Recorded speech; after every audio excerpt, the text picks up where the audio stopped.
All right, y'all. So we back with part number two. Part number two of our series. I guess I'll call it that now. Following the voice of God. And so we left off talking about journeying from going on a journey from when God first called you until chapter number 12, or when God first called Abraham unto chapter number 12. Because let's recap a little bit, because what we discovered last week was in chapter number 12, what we had all been taught was that God called Abraham then. That was the first mention of God's call to Abraham based on preachers, teachers, books, seminaries, theological institutions, Sunday school, and all that. And I said that I'm going to debunk that, and that is a farce, because that is not what happened.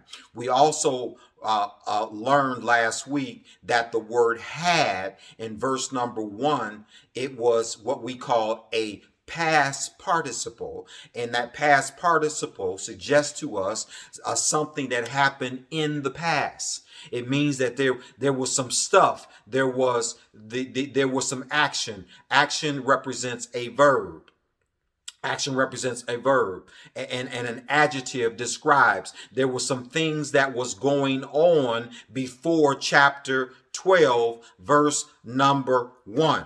So we concluded last week by saying you have to trek, get to chapter number 12 from wherever and whenever God calls you. And we don't know the method in which God is going to do that, how he's going to do that. As I said last week, when we look at the voice and God's calling, God is using signs, God is using means, God is using visuals, God is using a timing. He's using all kind of stuff. We talked about that a little bit, and this is all in his voice. I said that, we have to get that Hollywood mindset out of us. Throw that up, because Charleston Heston and Hollywood and all that stuff that messed us all up to the point to where we thinking that this is the only way that God communicates to us. We think that the only way God communicates to us is through the preacher, the pastor, the evangelist, the prophet, the apostle. And that is true. That is a means of communication. But that is not the only means of communication.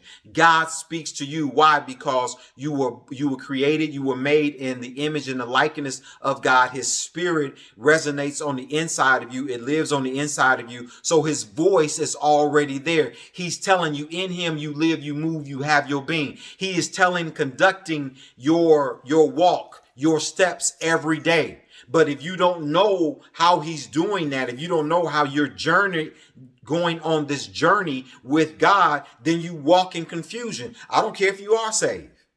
I don't care if you are saved. You have to be trained. You have to understand to follow the Holy Spirit and the instruction, the voice of the Lord. You have to be trained to apprehend, to comprehend that.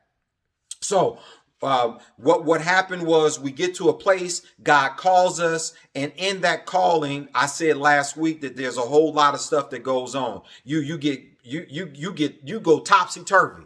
You like, man, this is some crazy stuff. I done got saved. I know God. How many of y'all have said, oh, I know I heard God. I know I heard him. I know God said for me to get married. I know God said that was my job. I know God told me to start this business. I know I'm supposed to be an entrepreneur, a philanthropist. I know all these things. I know that business out there is mine. I know what God said. You know that.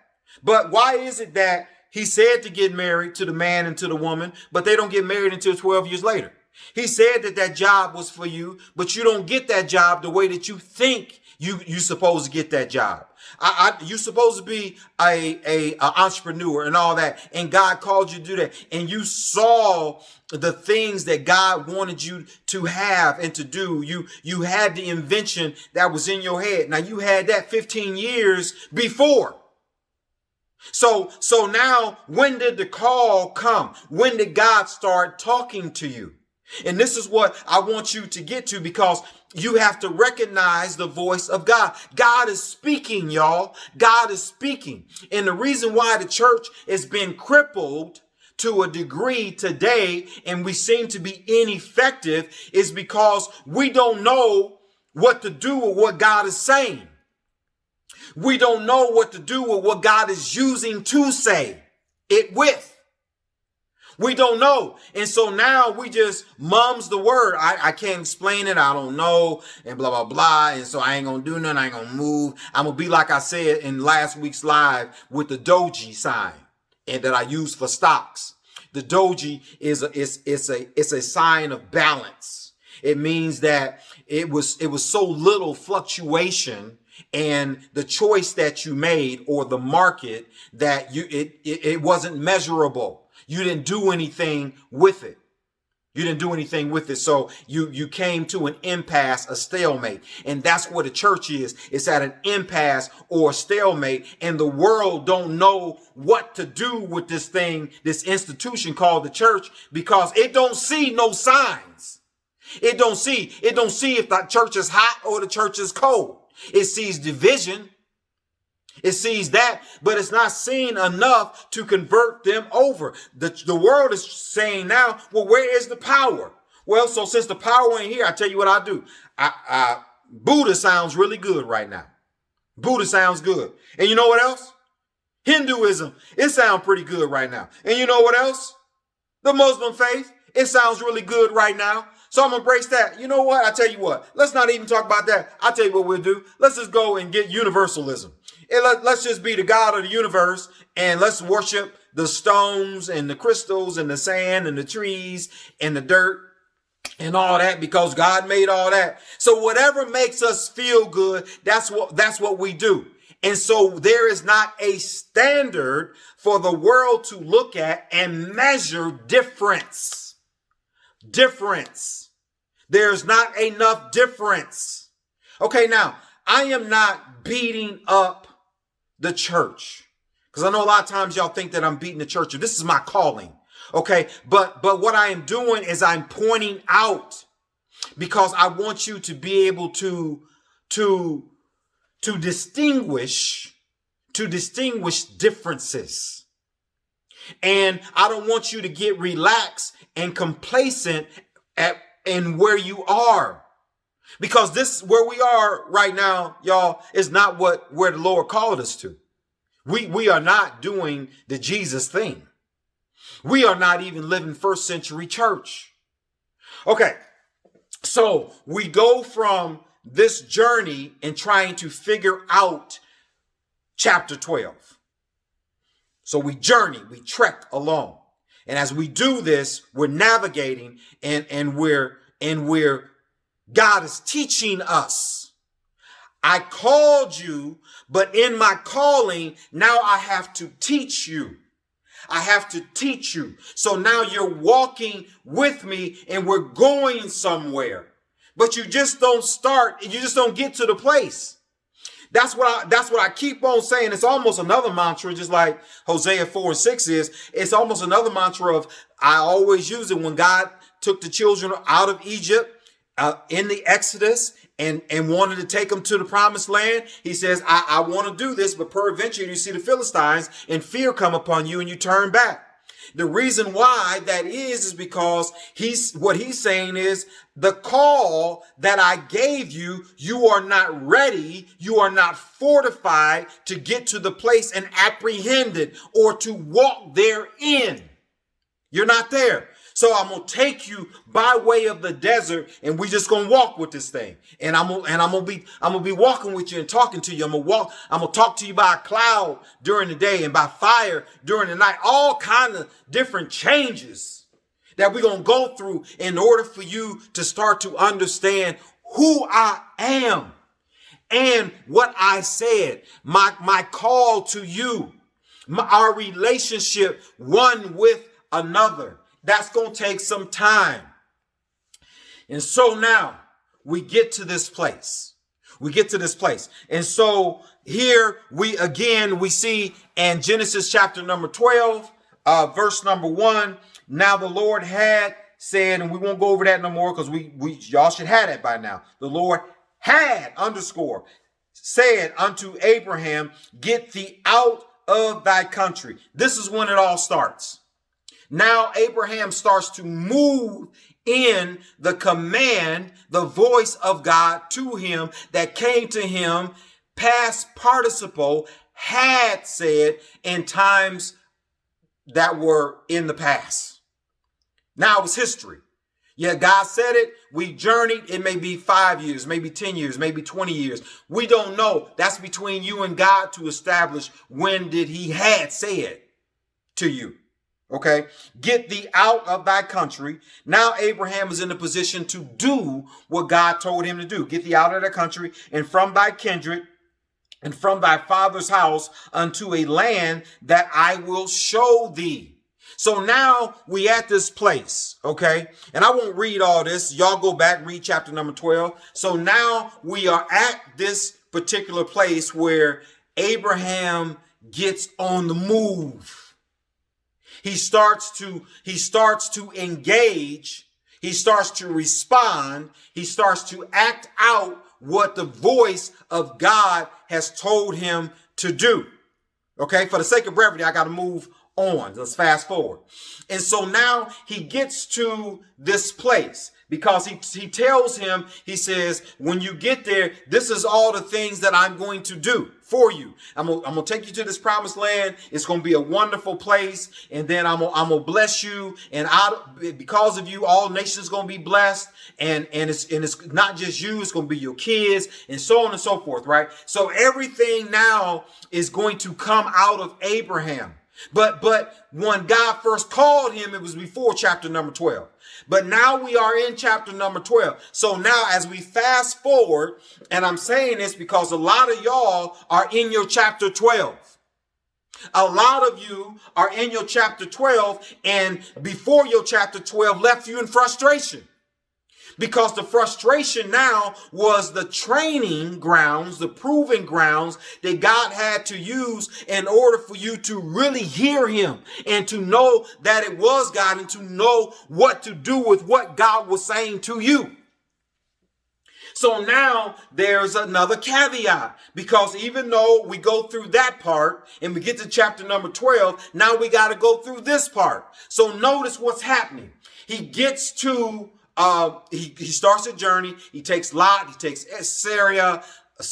He takes his family with him, and he gets to this place.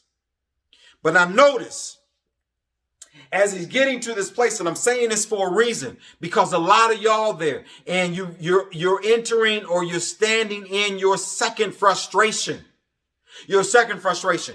Why was this message so important? Why was it so meaningful to me? And why was it one of my best messages that I had ever heard? And I heard it before I'm preaching it. So I'm preaching it. I'm preaching what I heard right now, because I was frustrated in part 2 as well. I was frustrated in chapter number 12. And I was asking God, like many of you have been asking God, what's going on? What's going on? I know you called me to this place. I know you wanted me to do this. I know that you wanted me to do that. And I'm here. I am being obedient. I am doing what you told me to do. I'm remaining steadfast. All the stuff that you know, the requirements that you need in order to journey, to navigate, to walk with God. All that stuff, you're doing it. And yet it seems like God is saying, mom's the word. Ain't nothing happening. Why is that? Oh, God. Why is that? Because when you get to the space, when you get to the place where God has told you to get to, it's not that you get there and that's it. That is not it. You get to this place, and so you're walking around. So you find the man. So you find the woman and you say, that's who I'm supposed to marry. That's who I'm saving myself for. That's the job I'm supposed to have. That's the vision that God gave me. I know I've seen this before, but when you get to that place and you can finally see it, you can finally reach out and touch it, it's still not it. You're still not ready. You still don't have it. And you're wondering why. Well, the Lord told me that this was my wife. The Lord told me that this was my husband. Then why ain't we married? And why didn't they come to me? Why didn't the heavens open? Because that place that you got to and that you had a revelation of was a real place, but it was not something that you were supposed to apprehend in the way that you thought you were supposed to apprehend. What you were supposed to do is walk in that land. Walk in that land. Observe that land. Understand that land. Journey in that land. Figure out that land, the science of that land, the language of that land. This was a dating process. Data, collect data, collect data to have understanding. Collect data, date to collect data, date to collect data. Go into chapter 12 to collect data. Date the thing. Go to school. Write. It's going to take some time. It's going to take some years. It's going to take some preparation. It's going to take some discipline. But you're dating now. You're dating to collect data, to understand what it is that God called you to. And his call may not be limited to one thing. His call may be to several different things in the same place. But just because God calls you to get married don't mean that you're ready for marriage. It don't mean that. Just because he called you to be an entrepreneur don't mean that you're ready to be an entrepreneur. I see so many people out there. I want to be like Mike. I want to do what you do. You can't be like Mike. You can't do what I do. What I do you want to pay the price that I pay to do what I do?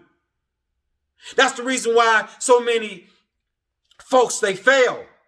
Because you're trying to replicate me. Be you. Do you, boo-boo? Do you? You can't do me. Because doing me, that's only one me. God only made one me. I'm uniquely me. Okay? You are uniquely you. God made you specifically, pointedly to be you. Okay? So you're talking about, well, I want to get married. And God told me that I'm going to get married now. And so you going out there and you get married and you ain't collected data. You ain't dated it. Dating may take some time. And let me debunk another farce. Dating don't mean, because I've heard this so many times, that when I'm dating something, if it's more than 6 months, you should know. You may know, but it still don't mean that you're ready. Don't go and do something just because everybody out there is saying to you that you're ready and that you should know by now. You might should know by now. You might, but you might not. So, and this is that place where it's between you and God. It's between you and God and the place that he called you to. Y'all gotta figure out an understanding. Because you might jump ahead of time, and next thing you know, as soon as you got to marry, as soon as you do that, as soon as you get divorced. Because you went ahead of God. Because you started the business trying to be like Mike. Right? That's what you try to do. And so only to find out that this right here, it ain't working. And so now you mad. But you don't get mad. Don't get mad because you was the one that did this. That's the reason why it's so critical. See, This right here gets us into those places to where we got to hear God's voice and understand the method of his voice, the timing of his voice, the tools of his voice. What is he using to talk to me? He talked to Balaam with a donkey. What is he using? Does it seem to be inferior? Does it seem to be superior? What is it? It could be both. Is he talking to me a few weeks ago, right before it got hot outside? I had to get my furnace prepared to turn on, and so I turned it on at the thermostat, and my furnace came on. My AC came on, and so when the AC came on, I was in my office, and I said something don't sound right. So I sat there and I listened, and I'm just listening, collecting data, because I know how it's supposed to sound. I know how it's supposed to go. And there was something about this that wasn't right. It's another thing. You got to be sensitive to know when to get off and when to get on. See, a lot of y'all, you stay in a situation. This is beyond relationships. But there's certain sounds, there's certain attitudes, there's certain characteristics about a relationship that is telling you something. It's telling you to do something. It's saying, get off, leave this. This ain't it. Or figure this out. There's a problem right here. So I'm in my office and I'm hearing this, and the sound, I discerned the sound. What was I understanding? I understood a language in a sound. Sometimes God is speaking to us, and he's speaking to us through different things. But if you don't understand that thing's language, you still don't comprehend. And that's the reason why a lot of us broke, and we got to call the maintenance man and tell the maintenance man, come out here, and he's going to charge you $600 to put some Freon in your pipes because you didn't know how to do it, or you didn't know how to do it in a more efficient way. It was more economical because you didn't know the language to say to the maintenance man that came out. When you can get over his back and shadow him and say, no, he said, now I can't do this right now, but I know what it is. Okay, so here's what I called you here to do. I called you here to fix this. And why? Because you know that this is the problem. And how do you know that? Because you've collected data, because you've been to school, because you've been learned, because you understand science, you understand the language, and you've been around enough furnaces to know that what I'm hearing right now, that is not what I'm supposed to be hearing. And so there is a problem. And so as I saw this, and as I heard this, and as I collected the data on this, I came downstairs. And I went into that furnace room and I looked at this thing. And I says, okay, I know what I got to do for this. And so I had to start tearing it apart because there was something caught in that I had to get out because of the sound that it made. It was something in it that I had to, God just gave that to me. There was something in the furnace, in the AC, in the A-frame that I had to get out because of the sound that it was making. I had to get it out because of the sound that it was making. How many of y'all right now, you walking with something, you walking with it, and it's talking to you, it's making sounds about your life and about your direction, and it's trying to captivate you, trying to capture you, and trying to tell you what you should do and what you shouldn't do, and you can't discern the sound. And you can't understand that I got to get this out. I can't go with this thing because this right here is going to cost me too much.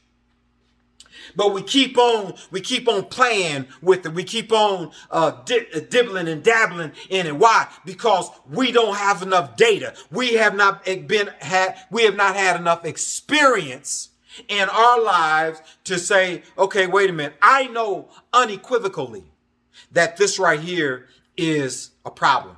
I know that.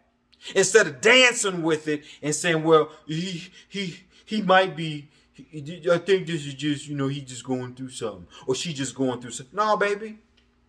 What did Maya Angelou say? When people show you who they are, believe them. Believe that, D-A-T. Believe that. When they show you who they are and what they are, believe it.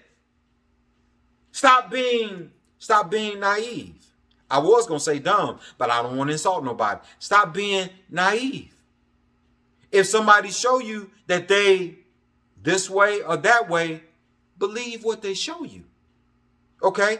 And then do enough research. Do enough dating. Get enough data.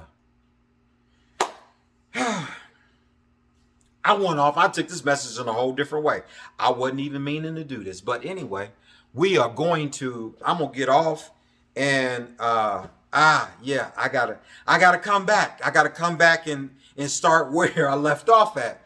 But I'm too late now. So we'll come back to part number 3. All right, remember this, y'all. The worst is over. The best is yet to come. Your quality of life is getting better and better and better, and you are going to live and not die and declare the works and the will of the Lord. Until next time, I want you to be blessed. Know that I love you, and ain't nothing that you can do about it. This is Face to Face. I'm out.